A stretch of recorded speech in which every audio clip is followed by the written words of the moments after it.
설교 본문 말씀은 창세기 12장 1절에서 9절 말씀입니다. 한 절씩 교독하도록 하겠습니다. 여호와께서 아브라함에게 이르시되 너는 너의 고향과 친척과 아버지의 집을 떠나 내가 내게 보여줄 땅으로 가라.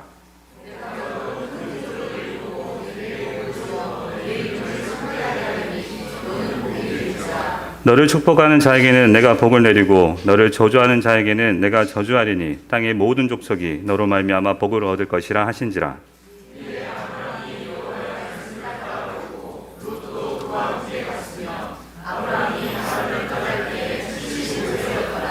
아브라함이 그의 아내 사레와 조카 롯과 하란에서 모은 모든 소유와 얻은 사람들을 이끌고 가나안 땅으로 가려고 떠나서 마침내 가나안 땅에 들어갔더라.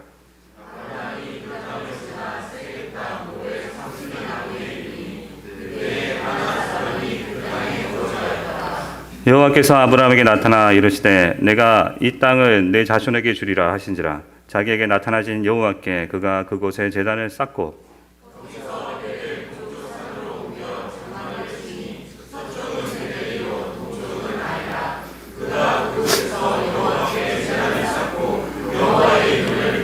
다 같이 하겠습니다. 점점 남방으로 옮겨갔더라. 아멘. 우리는 창세기 2장에서 11장 이르기까지 에덴 동산에서 시작된 죄의 영향력이 점점 더 지속적으로 퍼져나가는 충격적인 모습을 볼 수 있습니다. 그 사이 하나님은 인간의 죄와 죄인들에 대해서 엄중하게 5번이나 저주하시고 저주를 선포하시고 징계하시고 심판하십니다. 컬스라는 단어가 11장까지 3장에서 2번, 4장에서 1번, 5장에서 1번, 8장에서 1번 총 5번이 사용됩니다. 그리고 사건으로 보더라도 하나님께서 2장에서 행위 언약을 어겼을 때 반드시 죽으리라고 말씀하시고 3장에서는 행위 언약을 어긴 아담과 하와 뱀을 향하여서 저주하십니다. 4장에서는 동생 아벨을 죽인 가인을 향해 저주를 하셨고 노아 시대에는 사람의 죄악이 가득한가 그의 마음으로 생각하는 모든 계획이 항상 악할 뿐임을 보시고 그들을 홍수로 심판하셨습니다. 그리고 노아 시대 이후 본창한 인류는 다시 한번 바벨 탑을 쌓아 스스로 하나님께 닿고자 하는 죄를 저지르자 하나님께서는 언어를 혼잡하게 하시고 저주하시고 온 인류가 지면에 흩어지게 하셨습니다. 이렇게 총 5번의 저주와 5번의 큰 사건들이 있었습니다. 하지만 창세기 12장에 들어오면서 하나님께서는 아브라함이라는 한 인물을 선택하시고 부르셔서 새로운 시대를 시작하십니다. 앞서 5번의 저주는 아브라함을 향한 5번의 축복을 선포하시면서 창조 시대는 이제 끝나고 진정한 의미에서 구속 역사를 시작하십니다. 본문 2절과 3절입니다.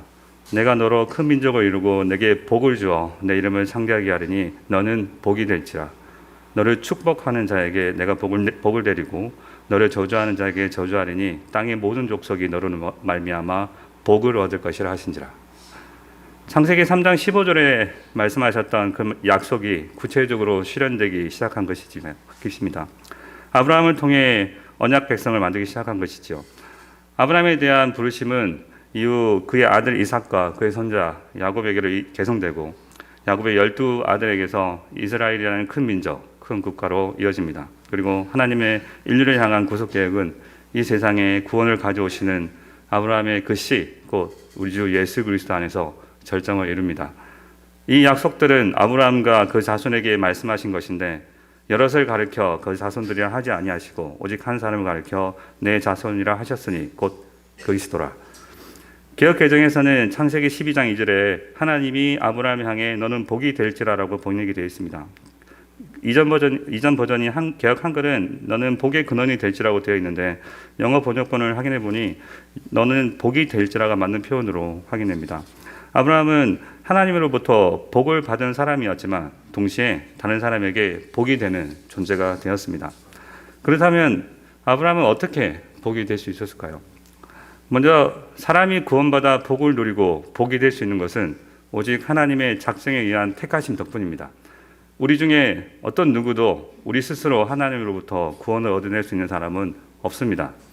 안타깝게도 기독교에 속한 대부분의 사람들은 자신들이 구원받는 것이 하나님의 주권적인 선택이 아니라고 생각합니다. 그들은 하나님께서 미래를 내다보시고 믿음으로 하나님을 선택할 사람이 누구인지 미리 보시고 그 사람을 구원하신다고 주장합니다.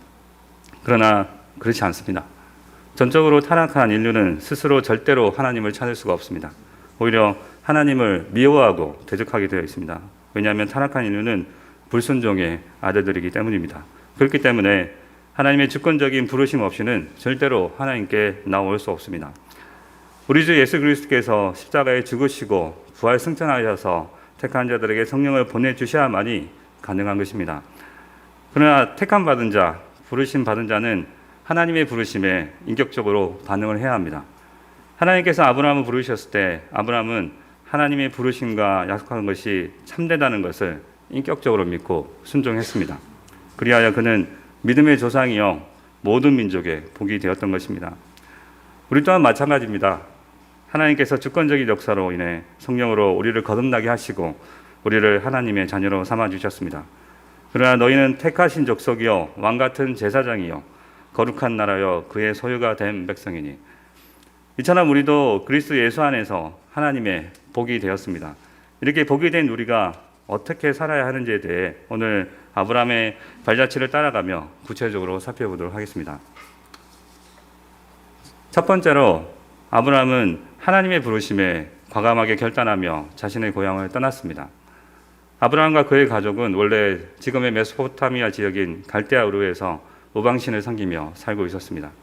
여호수아 24장 2절을 보면 여호수아가 모든 백성에게 이르되 이스라엘의 하나님 여호와께서 이같이 말씀하시기를 옛적에 너희의 조상들 곧 아브라함의 아버지 나홀의 아버지 데라가 강 저쪽에 거주하며 다른 신들을 섬겼으니 라고 말씀합니다. 즉 아브라함은 우상을 섬기던 지역에서 모든 가족과 함께 우상을 섬기며 살던 사람이었습니다. 그런데 아브라함은 하나님의 부르심을 받고 바로 그것을 떠났던 것입니다. 본문 1절에서 여호와께서 아브라함에게 이르시되 너는 너의 본토 친척 아비 집을 떠나 내가 내게 지시할 땅으로 가라. 는 하나님 말씀을 듣고 아브라함은 4절에서 이 아브라함이 여호와의 말씀을 따라갔고 라고 순종했습니다. 이처럼 복을 받은 사람은 하나님을 믿고 살아가는데 방해되는 모든 것에서 먼저 떠나야 합니다. 우리 주 예수 그리스도 안에서 거듭난 우리들이지만 거룩하신 하나님의 뜻에 따라서 우리 안에는 여전히 옛사람의 습성들이 남아 있습니다. 그렇기 때문에 우리는 이를 벗어버려야 합니다. 에베소서 4장 17절에서 24절 말씀입니다. 그러므로 내가 이것을 말하며 주 안에서 증언하노니 이제부터 너희는 이방인이 그 마음에 허망한 것으로 행한같이 행하지 말라. 그들의 총명이 어두워지고 그들 가운데 있는 무지함과 그들의 마음이 굳어짐으로 말미암아 하나님의 생명에서 떠나 있도다. 그들이 감각 없는 자가 되어 자신을 방탕하게 방임하며 모든 더러운 것을 욕심으로 행하되 오직 너희는 그리스도를 그같이 배우지 아니하였느니라. 진리가 예수 안에 있는 것 같이 너희가 참으로 그에게서 듣고 또한 그 안에서 가르침을 받았을진데 너희는 유혹의 욕심을 따라 썩어져가는 구습을 따르는 옛 사람을 벗어버리고 오직 너희의 심령이 새롭게 되어 하나님을 따라 의와 진리와 거룩함으로 지으심을 받은 새 사람을 입으라. 우리는 아브라함처럼 하나님으로부터 우리를 멀어지게 하고 예수님보다 더 사랑하게 하는 것을 잘라내야 합니다. 우리의 신앙을 방해하는 것들을 점검해 보시고 그것들을 하지 말아야 합니다. 특히나 우리가 하나님께 예배드리고 성경을 읽고 기도하는 시간을 방해하는 것은 무엇이든지 끊어내야 합니다. 아무리 유익하게 보이는 것이라도 말입니다. 사도 바울이 고백합니다. 그러나 나도 육체를 신뢰할 만하며 만일 누구든지 다른 이가 육체를 신뢰할 만한 것이 있는 줄로 생각하면 나는 더욱 그러하니라. 나는 8일 만에 할례를 받고 이스라엘 족속이요 베냐민 지파요 히브리인 중에 히브리인이요 율법으로는 바리새인이요 열심으로는 교회를 박해하고 율법의 의로는 흠이 없는 자라. 그러나 무엇이든지 내게 유익하는 것을 내가 그리스도를 위하여 다 해로 여길 뿐더러 또한 모든 것을 해로 여김은 내 주 그리스도 예수를 아는 지식이 가장 고상하기 때문이라. 내가 그를 위하여 모든 것을 잃어버리고 배설물로 여김은 그리스도를 얻고 그 안에서 발견되려 함이니. 사도 바울은 그리스도를 위해서 그리스도를 믿기 이전에 인생을 포기했습니다. 배설물을 여기고 그리스도를 아는 지식이 가장 고상하다고 여겼습니다. 왜냐하면 과거에 그는 그리스도와 함께 십자가에 못 박혔고 이제는 그리스도께서 그 안에서 사시기 때문입니다. 사도 바울처럼 우리에게도 동일하게 그렇게 해야 할 이유와 능력을 가지고 있습니다. 우리 안에 사시는 분도 그리스도이시기 때문입니다. 동일한 성령께서 내주하고 계시기 때문입니다. 그렇기 때문에 과감하게 우리 주 예수 그리스도를 아는데 방해되는 모든 것, 모든 죄된 습관들을 잘라버리고 하나님의 복이 되는 삶을 살아야 할 것입니다. 두 번째는 순종하라는 의지 및 순종하려는 의지입니다. 하나님은 아브라함에게 너는 너의 고향과 친척과 아버지의 집을 떠나 내가 내게 보여줄 땅으로 가라고 명령하셨습니다. 우리가 알다시피 아브라함은 온전히 명령에 순종하지 못했습니다. 비록 고향은 떠났지만 그의 아버지를 따라 가나안 땅이 아닌 하란으로 갔습니다. 게다가 그의 조카 롯도 그와 함께 있었지요. 비록 고향은 떠났지만 친척과 아비는 완전히 떠나지 못한 상태였습니다. 아브라함이 하나님으로부터 어렵다 여김을 받은 장면은 창세기 15장 6절에 나옵니다. 하나님의 말씀에 순종하여 가나안 땅에 도착했지만 여전히 자신에게 아들이 없음을 아브라함은 걱정하고 있었습니다. 당시 아브라함이 나타나신 하나님을 향해 아브라함은 자신에게 아들이 없으니 자신의 종 엘리에셀을 상속자로 삼겠다고 하소연합니다. 지금처럼 자식을 많이 낳지 않은 사회에서는 달리 생각할 수도 있겠지만 그 당시 고대 근동 사회에서는 자식의 숫자가 곧 힘이었습니다. 그렇기 때문에 우리가 생각하는 것보다 아브라함은 훨씬 더 불안해하고 있었을 것입니다. 하나님께서는 그렇기 때문에 또 아브라함은 하나님께 그렇게 하소연할 수밖에 없었던 것이죠.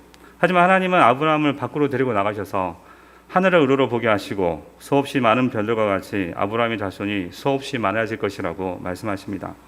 이때 상황상 변한 것은 하나도 없었지만 하나님의 말씀에 순종하는 아브라함을 하나님은 의롭다고 여기셨습니다. 그때 아브라함의 나이가 85세였습니다. 그리고 세월이 흘러 아브라함은 창세기 22장에서 자신의 하나뿐인 독자를 제물로 바치면서 하나님께 절대적인 순종의 믿음을 보여줍니다. 이때 아브라함의 나이가 추측컨대 한 110세가 넘었을 것으로 예상됩니다.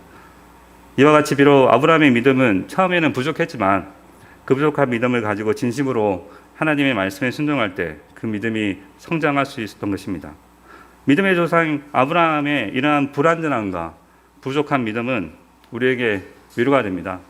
왜냐하면 우리의 믿음의 성장은 우리의 힘에 있지 않고 하나님의 전능하심과 신실하심이 있다는 것을 알 수 있기 때문입니다.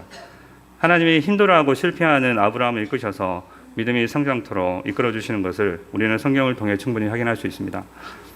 성경에 이러한 예는 참으로 많습니다. 성경에 나오는 수많은 인물들도 처음에는 다 믿음이 없는 사람들인데 하나님께서 그들을 부르시고 믿음을 주셔서 사용하셨습니다. 모세를 생각해 보십시오. 그렇죠? 베드로는 어떻습니까? 성질 급하고 예수님을 3번이나 부인했던 사람입니다. 바울은 어떻습니까? 예수님을 믿는 사람들을 핍박하던 사람이었지요. 그들 모두 믿음이 없을 때 택함을 받았습니다. 하지만 그들은 부족한 믿음이었지만 아브라함처럼 늘 순종하려는 의지와 진심이 있었습니다. 사랑하는 성도 여러분, 하나님께서는 처음에는 그 누구에게도 완벽한 믿음을 요구하지 않으십니다. 전 복음을 모를 때 하나님이 그런 분인지 알았습니다. 한 번에 완전히 거룩한 사람을 만드신 분으로 착각하고 있었습니다. 그래서 너무 괴로웠죠. 그래서 매일매일 정말 괴로웠습니다. 하지만 그렇지 않습니다. 하나님은 우리에게 처음부터 완벽한 믿음을 요구하지 않으십니다. 그러므로 지금 믿음이 부족해도 낙심하지 마시기 바랍니다. 그 대신 항상 하나님께 쓰임받기를 원하는 마음으로 지금 있는 자리에서 신실하시기 바랍니다. 한 가지 더 예를 들면 제가 제일 좋아하고 잘하는 것이 청소입니다. 그래서 처음에 우리 교회 오고 나서 얼마 지나지 않아 정말 열심히 청소하기 시작했습니다. 귀한 복음을 주심이 너무 감사해서 그 감사를 어떻게 표현할까 생각하다가 제가 제일 잘하는 청소를 하기 시작했습니다. 돌이켜 생각해보면 그때는 딱 청소를 할 수 있는 믿음만 있었던 것 같습니다. 아마 다른 것을 했으면 교만해져서 교회에 문제를 일으켰을 것 같습니다. 그리고 어느 정도 시간이 지나고 보니 제가 여러 가지 일을 하고 있었습니다.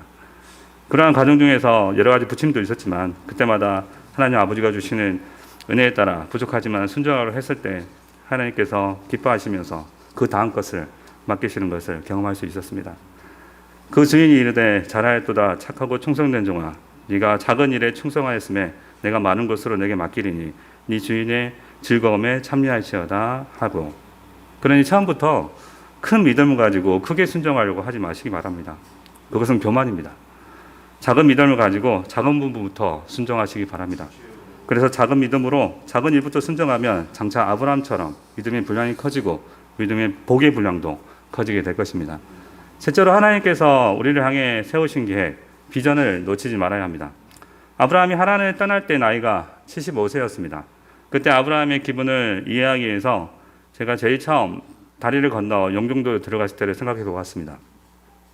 처음 영종도에 갔을 때, 지금은 다르지만 대낮인데도 지나다니는 차 한 대 보기가 힘들었습니다. 혼잡한 서울에 살다가 그런 곳에 가니 정말 낯설었습니다. 비록 목적이 있어서 그곳에 갔지만 앞으로 살 생각을 하니 정말 막막했었습니다. 그나마 저는 아브라함보다 젊기는 했었지요. 하지만 아브라함은 기력이 쇠할 나이였습니다. 게다가 그는 갈 바를 알지도 못했습니다. 히브리서 11장 8절 후반부입니다. 아브라함이 갈 바를 알지 못하고 나아갔으며, 하나님께서 어디로 가야 할지 알려주시지 않았기 때문입니다. 그럼에도 불구하고 아브라함은 부르심을 받았을 때 믿음으로 순종하여 장래의 유업으로 받을 땅으로 나아갔습니다. 젊은 청년들이나 현재 중대한 결정을 내려야 하는 성도님들에게 오늘 아브라함의 믿음의 순종이 주는 메시지가 있는 것 같습니다. 그것은 비록 한치 앞도 알 수 없는 상황이지만 하나님과 동행하며 한 걸음씩 가다 보면 주님께서 구체적인 목적지를 알려주실 때가 찾아온다는 것입니다. 즉 비전을 주신다는 것입니다. 요즘 감사하게도 카이로스 청년들과 대화할 시간이 많이 있습니다. 그 시간을 통해 그들이 가장 많이 고민하는 것이 진로와 결혼이라는 것을 알 수 있습니다. 지금 하고 있는 공부를 계속 해야 할까? 어디에 취업을 해야 될까? 지금은 무엇에 집중해야 될까? 내가 결혼을 할 수는 있을까? 지금 만나는 사람과 결혼해야 될까? 또 간혹 이렇게 직접적으로 말하지 않았지만 내가 신학을 해야 될까? 이렇게 고민하는 친구들이 있습니다. 정말 중요한 결정을 내려야 할 시기죠.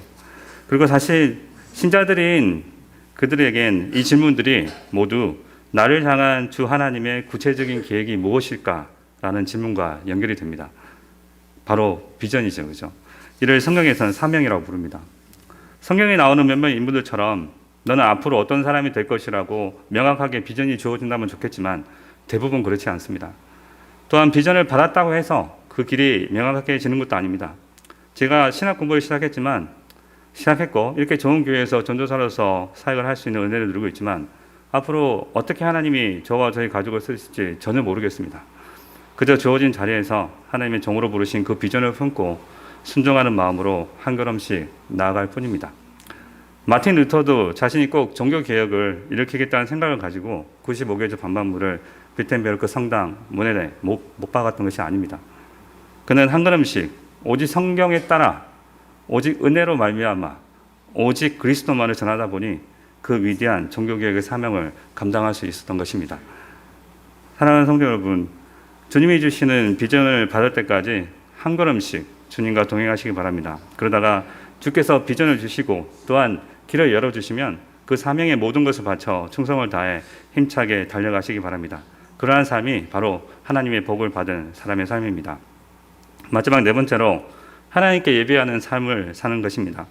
본문 7절 8절을 보면 아브라함은 가나안 땅에 들어와 세겜 땅 아래 상수리 나무에서 단을 쌓았습니다. 하나님께 예배를 드린 것이죠. 그 아브라함은 가는 곳마다 단을 쌓았습니다. 아브라함이 단지 하나님께 복을 받기 위해서 그냥 단을 쌓았던 것일까요? 물론 그도 불신의 늪에 빠져서 아내를 누이라고 속이는 정말 어처구니없는 짓을 2번이나 저지릅니다. 또한 하나님의 약속을 의심할 때도 있었지만 그는 하나님을 믿고 감사하는 삶을 살았습니다. 제가 이런 결론을 내릴 수 있는 이유는 그의 삶이 그것을 증거해 주기 때문입니다. 그는 자신의 독자, 자신의 생명보다도 더 귀중한 독자를 하나님께 바칠 수 있을 만큼 하나님을 믿고 감사하는 삶을 살았습니다. 마찬가지로 우리도 감사하는 마음으로 교회에서 예배하는 삶을 무엇보다 중시해야 할 것입니다. 사랑하는 성도 여러분, 제가 요즘 예배가 무엇일까요? 제가 요즘 제사에 대해서 많이 묵상을 해보는데요. 구약시대 이스라엘 백성들이 제사를 드릴 때 동물을 잡아서 희생 제사를 드렸습니다. 한마디로 자신의 죄를 대신해 죽을 제물을 드린 것이죠. 그런데 여러분, 제물보다 더 중요한 것이 있었습니다. 그것은 바로 준비 과정이었습니다. 제사 때 1년 된 어린 양을 드려야 하는데 그들은 그 어린 양을 시장에 가서 그냥 사와서 드렸던 것이 아닙니다. 제사를 드리는 사람이 직접 키우는 양 중에서 1년 된 양이 어떤 것인지 먼저 파악을 해야 되고요. 그 중에서도 흠도 없고 점도 없는 것을 준비해야 했습니다. 그렇게 준비된 양에게 제사를 드린 것이 준비된 양에게 제사를 드리는 사람이 직접 손을 얹어서 기도해서 자신의 죄를 전가시킨 다음에 직접 그 양을 잡아서 버릴 것은 버리고 남은 것을 제사장에 드려서 번제를 바치게 하였습니다. 이것이 제사였습니다. 어디 시장에 가서 양 한 마리 사와가지고 제사장이 갖다 주면 제사장이 알아서 드리는 제사가 아니었다는 것입니다. 따라서 우리가 예배를 생각할 때 단순히 모여서 예배를 드리는 행위만 예배라고 생각하시면 안 됩니다. 구약시대 희생제물을 준비하듯이 우리도 미리 예배를 경건하게 준비해야 한다는 것입니다. 그렇기 때문에 한 주간에 어떻게 살았는지가 정말 중요하게 됩니다. 자기 마음대로 살다가 주일이 되니까 그저 예배 드리러, 심지어 예배를 보러 오는 경우도 있지 않은지 우리 자신을 돌아봐야 할 것입니다. 우리의 몸을 하나님이 기뻐하시는 거룩한 제물로 드리는 것, 이것이 그리스도의 영이 내주하시는 우리가 하나님께 드릴 영적 예배인 것입니다. 이렇게 예배를 그만큼 소중히 여기는 사람, 그 사람이 하나님의 복을 받은 사람인 것입니다. 사랑하는 성도 여러분, 말씀을 정리하겠습니다. 갈대아 우르에서 아브라함을 부르신 것처럼 제약 가운데 있던 우리를 주권적으로 그리스도의 보혈로 부르셔서 복이 되게 하신 하나님의 사랑을 기억하시기 바랍니다. 그리하여 복된 사람들로서 그에 합당한 삶을 살아가기 위해서 항상 옛 사람의 습성을 버리고 매 순간 하나님 아버지와 우리 주 예수 그리스도의 말씀에 순종하라는 의지로 작은 것부터 순종하고 하나님의 주신 사명을 이루기 위해 충성을 다하되 매사에 감사로 예배하는 삶을 살아가는 그리스도의 보혈교회 성도님들이 되시기를 우리 주 예수 그리스도의 이름으로 축원드립니다. 아멘. 기도드리겠습니다. 거룩하신 하나님 아버지 감사합니다.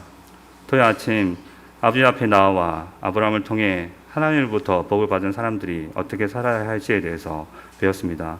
자비로우신 하나님 아버지, 이 시간 우리에게 성령을 부어주셔서 우리의 삶을 돌아보고 회개하고 우리 주 예수 그리스도를 의지하여 새롭게 복된 삶을 살아갈 수 있도록 힘과 능력을 더하여 주시옵소서. 우리의 힘이 되시는 우리 주 예수 그리스도 이름으로 기도드립니다. 아멘.